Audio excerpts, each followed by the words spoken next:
Get unready with me and talk about my travel skincare. I'm a girl who likes to go full glam. I get so many questions from you about what I keep in my liquid toiletries bag and what my skincare routine is when I'm on the road. Now, I think it's important to note that TikTok has the beauty filter. Be kind to yourself and don't judge your skin based off of my filtered skin.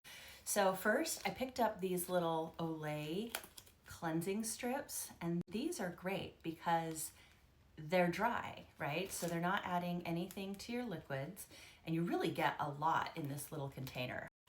The bathroom lighting is really bad, so we're gonna just make do right here. Just put a little water on it, and then becomes a foaming cleanser.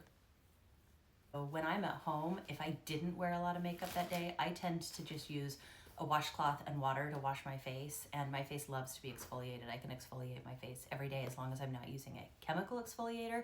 I'm using a physical exfoliator. But sometimes you do need something a little bit more heavy duty, and so I've got this little Temple Spa exfoliator, this little Laneige toner. It happens to still be the Laneige in there right now, but when it runs out, I will just refill it with whatever toner I'm using at home. You guys know I am a goo hoarder. I usually will only buy things that either come in a travel size container or can be easily repotted into a travel size container. My under eyes get puffy, so I use the Elemis under eye cream.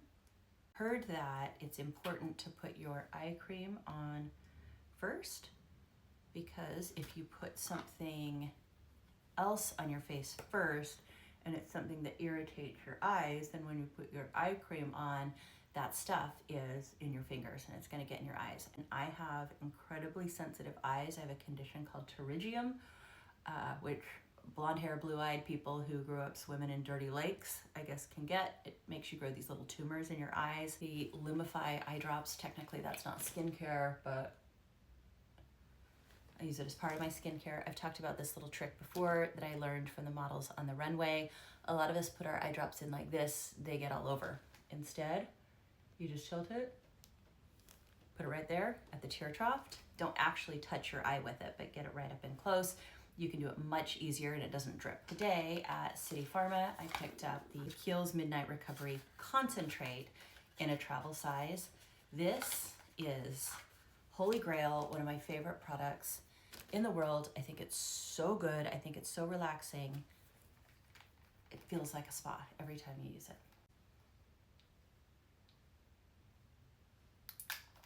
Oh, it's running down my face. Yes, I want to look like a glowworm.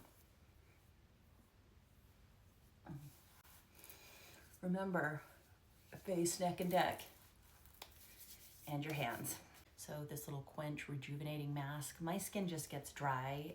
It tends to the dry, and so I can put a lot of moisture on my face. My lips get so dry and chapped, especially when I'm traveling, and I am a picker. So like if I get one tiny little dry flake, I will pick it and pick it and pick it and rip my whole face apart. And this part of my face is numb from getting my wisdom teeth taken out when I was 15. They cut a nerve. It never healed. And so if I start picking at that part of my face, I can't even feel it as I'm ripping my face apart. I also love this for makeup remover. Or if your heels are getting blisters because of your shoes rubbing, I like to put a little bit of this on the inside of the shoe and make it that the shoe stops rubbing, because now there's a little protective layer. Of course, you have to have your little emergency spot cream. I also have little emergency patches that I love. I use the Bright Spot. I feel like I've got a little congestion going on. We'll just put that on proactively. I like to put that on after I've already put stuff on that is moisturizing, just so that this doesn't dry up parts of my face that I don't need dried up. Then for day, sunscreen. If you're prone to melasma or if you're on any sort of synthetic hormone, it is important that you use a physical sunscreen, not a chemical sunscreen. Chemical sunscreen can exacerbate melasma or cause it if you don't have it, but you're inclined to develop it genetically. And the ultimate luxury